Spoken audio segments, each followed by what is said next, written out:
Bismillahirrahmanirrahim. Assalamualaikum warahmatullahi wabarakatuh. Alhamdulillahi rabbil alamin.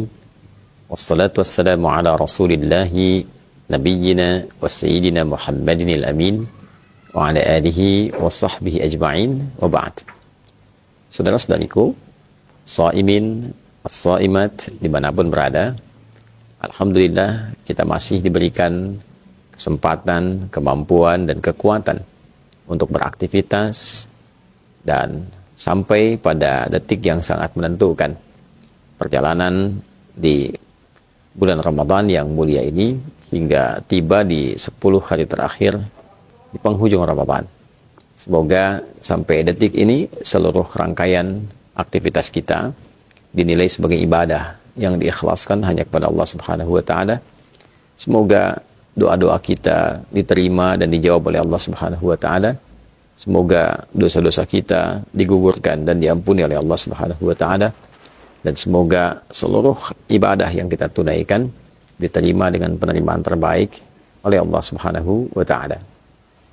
Teman-teman, di rangkaian 10 hari terakhir di bulan Ramadan ini, baik malam ataupun siangnya, disikapi oleh Nabi SAW dengan penuh kesungguhan, penuh keseriusan, sehingga Al-Imam Al-Bukhari misalnya mendokumentasikan kesungguhan keseriusan Nabi ini pada satu informasi yang tersambung melalui jalur Sayyidah Aisyah radhiyallahu ta'ala anha, ditempatkan oleh beliau dalam satu urutan hadisnya dalam kitab Jami beliau pada nomor hadis 2024, dan diungkap bahwa Sayyidah Aisyah radhiyallahu ta'ala anha mengatakan, atau kama qalat, idza dakhalatil ashru, jika 10 hari terakhir di bulan Ramadan itu telah tiba, syaddan nabiyyu sallallahu alaihi wasallam mi'zarahu, maka Nabi sallallahu alaihi wasallam mengencangkan sarungnya, mengencangkan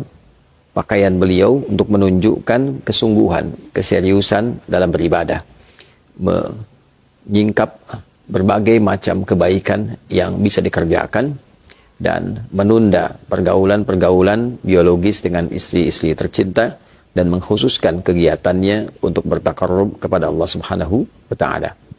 Ahya lailahu, beliau menghidupkan malamnya, dan aiqadha ahlahu, membangunkan keluarganya. Dalam konteks menghidupkan malam ini, ada sesuatu yang menarik kala Nabi Sallallahu Alaihi Wasallam banyak sekali memotivasi kita dalam rangkaian hadis yang beragam untuk menghidupkan malam-malam 10 terakhir Ramadan. Ada banyak sekali tinjauan dan catatan dari para ulama terkait dengan keistimewaan 10 malam Ramadan ini, dan tentunya tidak mengabaikan keistimewaan yang didapatkan pada siang harinya saat kita menunaikan ibadah puasa. Pada 10 malam terakhir ini ada beberapa momentum yang sangat diburu oleh umat Islam, mengacu pada besarnya potensi kebaikan yang disebutkan dan diisyaratkan oleh Nabi Sallallahu Alaihi Wasallam. Di antaranya adalah potensi mencari malam kemuliaan, malam keberkahan. Disampaikan di dalam Al-Quran surah Ad-Dukhan misalnya di ayat yang ketiga, saat Allah Subhanahu wa taala berfirman, "Inna anzalnahu fi lailatin mubarakah." Dan demi keagunganku, aku turunkan Al-Quran itu di malam yang penuh dengan berkah. Ya, ayat ini ingin memberikan satu isyarat bahwa ada satu malam yang perjalanan waktu di malam itu seluruhnya diberkahi dengan keberkahan turunnya Al-Quran. Dengan sempurna di surah ke-97, yaitu surah Al-Qadar, dijelaskanlah kemudian di antara detil keberkahan yang dimaksudkan. Saat Allah Subhanahu wa taala berfirman, "Inna anzalnahu fi lailatul qadar." Yang dimaksud malam mubarakah, malam yang diselimuti keberkahan itu adalah malam Al-Qadar, malam saat diturunkannya Al-Qur'an dengan segala keistimewaan dan keagungan yang melekat di dalamnya. "Wa ma adraka ma lailatul qadar?" Tahukah Anda malam Al-Qadar ini, malam yang penuh berkah ini? Lailatul Qadri khairum min alfi syahr. Malam penuh berkah ini diliputi oleh limpahan pahala yang mengungguli melebihi nilai dari 1000 bulan. Seringkali sementara pakar menghitung 1000 bulan ini kurang lebih ada yang menghitung 82 tahun sampai kisaran 85 tahun. Jadi bila ada seseorang beribadah bertepatan dengan malam ini, maka potensi pahala yang bisa dia raih setidaknya kurang lebih 85 tahun. Orang membaca Al-Quran bertepatan dengan malam ini, maka bacaannya bisa bernilai setidaknya 85 tahun. Anda membacakan Alif Lam Mim, seakan mendapat pahala. Bacaan itu lebih daripada 85 tahun membaca Alif Lam Mim tanpa henti. Ada orang menunaikan sholat bertepatan dengan malam itu, maka sekalipun sholat yang ia tunaikan 2 rakaat misalnya, seakan ia menunaikan sholat dimaksud lebih daripada 85 tahun. Tanazzalul malaikah, malaikat berbondong-bondong turun. Saking banyaknya yang turun, dijelaskan dalam ayat itu dengan menggunakan formulasi tanazzalu fi'il mudhari'nya itu tak pertamanya itu tidak difungsikan. Karena dalam yang standar biasa, kata itu akan diungkap dengan kata tatanazzal. Tanazzala yatanazzalu. Tatanazzalu. Tapi ketika taknya dihilangkan satu, dalam ilmu makna di bahasa Arab menunjukkan sesuatu yang cepat. Sesuatu yang cepat. Tanazzalu. Cepat sekali malaikat itu turun. Dan bukan hanya cepat, banyak yang turun. Ya, saking banyak dan cepatnya sehingga padat keadaan bumi itu digambarkan oleh para mufassir, dan saking padatnya suasana alam menjadi lebih tenang. Tanazzalul malaikatu, para malaikat itu turun fiha, di malam itu, ya. Kemudian apa yang mereka kerjakan? Banyak hal, ya. Mereka menyertai berbagai macam perkara, persoalan. Yang zikir, ikut malaikat berzikir. Yang sholat, ikut sholat. Yang membaca Al-Quran, disertai bacaan Al-Qurannya. Yang berdoa, disertakan permohonan jawaban. Yang memohon ampunan disertakan permohonan pengampunan kepada Allah Subhanahu wa taala. Bahkan malaikat Jibril pun menjadi pemimpin di kalangan malaikat yang turun ini. Tanazzalul malaikatu waruhu fiha. Ruh yang dimaksud Ruhul Amin, yaitu malaikat Jibril alaihi salam. Malaikat Jibril turun, malaikat yang lain turun. Sayyidul malaikah, dan para malaikat turun menyemarakkan malam yang penuh dengan berkah ini. Apa yang diilustrasikan dalam Al-Quran untuk memberikan gambaran yang kuat kepada kita untuk memburu malam ini. Ya, di antaranya selain tanazzalul malaikatu waruhu fiha min kulli amr, dari semua urusan, ya, adalah salam. Ada kedamaian, ketentraman, ketenangan. Malam ini dihiasi secara alamiah karena tadi banyak malaikat yang turun, maka suasananya lebih tenang, lebih damai, lebih tentram. Auranya begitu baik. Orang-orang yang mendapatinya mendapatkan frekuensi serupa. Tenang ke dalam hati, tenang ke dalam jiwa.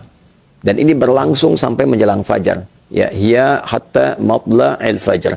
Malam ini berlangsung sampai menjelang fajar. Tibanya waktu sahar. Sekitaran kurang lebih 30 sampai 45 menit sebelum masuknya waktu subuh, sebelum masuknya waktu fajar. Jadi, bila kita ingin gambarkan keistimewaan malam penuh berkah ini, bentuk keberkahannya ada ketenangan, ada kedamaian, ada penyertaan malaikat dari semua perkara dan urusan, ada pelipat gandaan pahala dari setiap amalan, ada dosa yang berpotensi diampuni, ada pahala yang mengalir begitu luas dan terbentang dengan durasi yang cukup panjang. Tentu ini sesuatu yang mewah, yang sangat dibutuhkan oleh siapapun, sehingga dengan itu Nabi memberikan motivasi, membangunkan keluarga, dan minta semua kita untuk mengoptimalkan potensi tenaga, pikiran, bahkan waktu kita untuk mencoba mendapati malam yang dimaksudkan, memburu malam keistimewaan. Bagaimana caranya? Ada banyak ragam yang disampaikan kepada kita, dari ragam mulai parsial, dalam arti menandai waktu-waktu tertentu. Pernah diisyaratkan malam ke-27, pernah diisyaratkan malam ke-23, pernah diisyaratkan malam ke-25, bahkan pernah diisyaratkan malam ke-29, sehingga ada kesimpulan awal yang menyampaikan untuk memburu malam-malam ganjil. Untuk itu seringkali didapatkan di kehidupan masyarakat di beberapa tempat. Kalau ganjil, ramai masjid malam-malamnya. Masjid-masjid besar, masjid biasa, ramai memburu malam ganjil, ingin mendapatkan malam Al-Qadar. Tapi yang penting dicatat adalah kekuasaan atau hak prerogatif untuk bisa menetapkan malam itu tentu kembali kepada Allah Subhanahu wa taala. Yang penting kita catat waktunya malam. Apakah datangnya ganjil, apakah datangnya genap, itu kembali kepada kebijakan yang diberikan oleh Allah Subhanahu wa taala.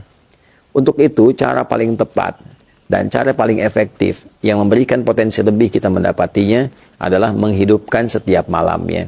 Karena bahasa hadisnya pun yang tadi teriwayatkan telah kita sampaikan, ahya lailahu. Nabi menghidupkan setiap malamnya. Ya, malam khususnya 10 malam terakhir itu.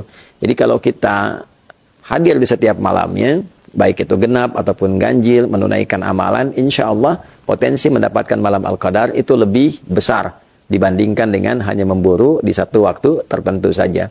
Ini cara paling efektif, langkah paling strategis untuk mendapatkan apa yang dimaksudkan. Terlebih, bila ada di antara kita yang bahkan sudah menghidupkan malam, alhamdulillah dari sejak malam pertama, malam kedua, sampai malam yang terakhir. Dan puncaknya saat kita takbiran tentu, dan itu sudah berakhir. Ya, bila seluruh malamnya kita isi dengan ibadah, maka potensi besar kita mendapatkan malam Al-Qadar yang dimaksudkan. Lebih dari itu, Sayyidah Aisyah radhiyallahu taala anha bertanya pada Rasulullah SAW, meminta petunjuk jika bertepatan dan merasakan frekuensi yang serupa dengan isyarat malam Al-Qadar, apa yang harus dilakukan?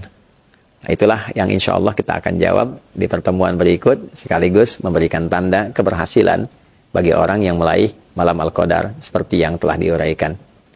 Allahumma taqabbal minna innaka antas samiul alim wa tub alaina innaka antat tawwabur rahim.